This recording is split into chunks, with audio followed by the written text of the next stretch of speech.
All right, we got the Lions hosting the Cowboys in Thursday night football. The 7-5 Lions desperately need a win to keep their postseason hopes alive after losing 4 of their last 7 games. They'll take on a surging Cowboys team who at 6-5-1 has won 3 straight games, but Dan Campbell knows the deal. The focus is on them.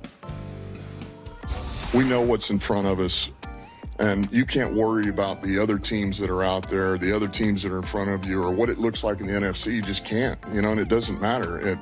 Shoot, you went out, you might not get in, but you don't know, right? Hell, maybe it only takes 11 to get in. I don't know, but I know this: we got to win this one. We got to win this one. So let's worry about that right now.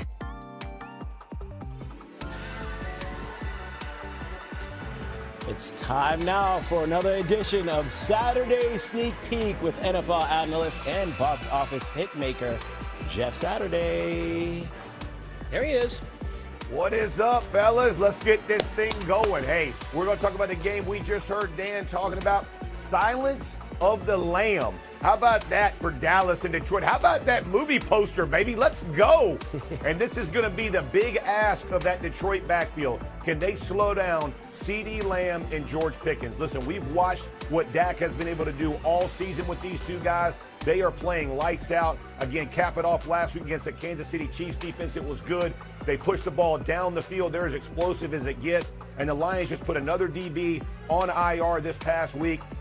It's going to be a big ask. And by the way, that Cowboys defense can get after the quarterback. So Jared Goff is going to have to find some ways, but this is a fantastic matchup for the NFC playoffs. Both are in trouble. Both got to make it happen. Now let's go to the AFC South. Top gun, Daniel Jones and Trevor Lawrence, Colts and Jags. The biggest issue, the Colts ain't won down there since 2014. By the way, I retired in 2012. That's a problem. You ain't scored, or you haven't won down there is a big issue. The Colts have lost 3 of 4. They have to find their way back. They had a hot start. They were the hottest team in the AFC. They got to find their way back. Again, Trevor Lawrence has done a great job with Cone. They figured this thing out in Jacksonville. They got a very good defense. But ultimately, this is a big show for the Colts to go down there and win, get back in the winning category down there, and then finally, North Runner 2025. How about the Chicago Bears? Ben Johnson ran the ball last week against the Philadelphia Eagles for 250 yards. They had 2 running backs that averaged 6 yards a carry. That's right. 6 yards a carry, which is absolutely insane. Ben Johnson does a great job of designing these runs. This is a very physical group for the Chicago Bears, and they're facing, to me, I think the best defense in the NFC right now. This team can flat out get after you, led by Micah Parsons. They can stop the run as well, and their offense is much more explosive than Philly's. This is a big matchup. I think this puts the Bears on the true map. I know they're first in the NFC right now, but gives them true credibility if they can beat this Packers team. Fair enough. Jeff, as always, delivering 3 more blockbusters. But, Jeff, your buddy Dominique Foxworth is your biggest critic. It's time for Neek's critique. So slide on in here, Neek, and let us know, is it 2 thumbs up or 2 thumbs down for North Runner 2025? Yeah, I'm going to give it 2 thumbs up. I'm excited about that particular game, but I think I feel a little bit differently about it than Jeff. I think this is a game where the Bears finally come back down to earth. I love their rushing attack. It's wonderful. But that defense is really good. But more importantly, they're not going to be able to run their way past all these points that I think Jordan Love is going to be able to score. This offense went from being a little bit of a dink and dunk unit to taking big shots downfield. What they did on Thanksgiving was really impressive, and the way that they're playing right now, it's going to be tough to keep up with that scoring if they're just going to be running the ball the way that they did against the Eagles. This ain't the Eagles offense, so I'm leaning more to the Packers and the Bears kind of Cinderella run, slowing down just a little bit. Yeah, and listen, I'll give Matt LaFleur and Jordan Love, more importantly, a ton of credit. The dude is absolutely balled. I gave him some criticism. He's balled these last 3 or 4 weeks. Yep. Congrats to them. They're definitely on a run. Big one in the NFC North. Always fun with Jeff Saturday. So let's start off with this. We were just talking about the Giants a little bit with the 2 rookies.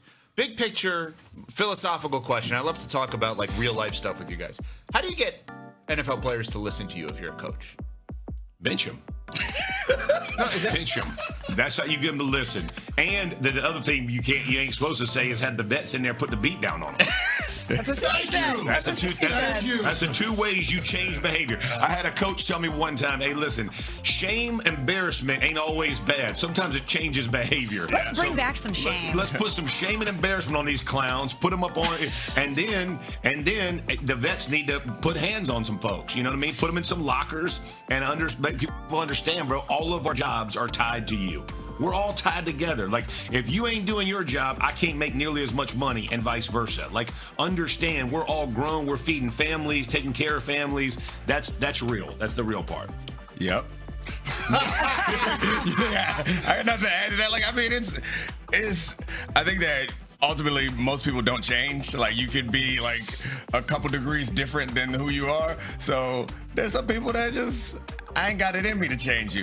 If you're talented enough, which I think the players that we're talking about are ones that are so talented, like, they learn their lessons at a different pace, and you can try to expedite that lesson by physical and also conversations and consequences. So, yeah, I think it's no different than any other workplace. It's a unique workplace, but it's the same thing that if you're talented enough, you can get away with some things. But if you're not going to learn your lesson, you're going to have to pay some price. What were the consequences that you guys actually cared about? Playing time? I mean, you guys are the wrong ones, right? Yeah. You guys are probably not the ones that actually have to deal with it. 100%. And that's the truth of most guys in the league. That's right. It's like you don't get there. At some point, you get sorted out. You don't make it through college or high school or get drafted if you are a guy who's not able to follow directions or fall in line. If you're talented enough that none of that matters, then none of that matters. Right. Yeah, but guess what?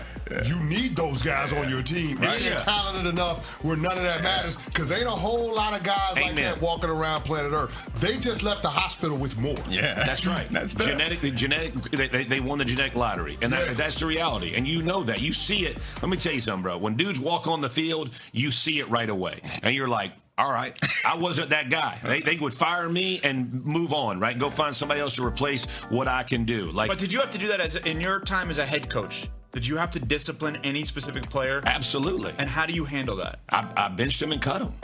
I mean, that's what I did. I mean, because fine to me, fines like that. What is that going to do, right? Like, you fine somebody for like doing dumb stuff, right? But like, if you consistently can't show up for a meeting, I end up having to let a player go, right? And then I tried to bench play, but I had significant discipline issues and then at some point, like, there's too many to handle. Like you have, because whatever the process is, man, it's like it permeates the building, and that's the problem, because they don't realize, like, it's not just one. It's the one turns into 10, and that the other 9 ain't the one. And I think also getting them around other people who are like later in their career. Like, you can be around a guy who's just like experienced just such a level of like regret for missing their opportunity that you get him in that aura of a guy who was super talented but is now just sitting in his own penitence just because he got destroyed. Because he had an opportunity to be great and didn't like succeed, and that's right. Those guys will learn from that. Yeah. Big game in Lambeau Field this weekend between the Bears and the Packers. Head coach quarterback tandem that you have the most faith in. Ooh. Unfeigned faith in my guy Jordan Love. Love him. Yeah, he's the best.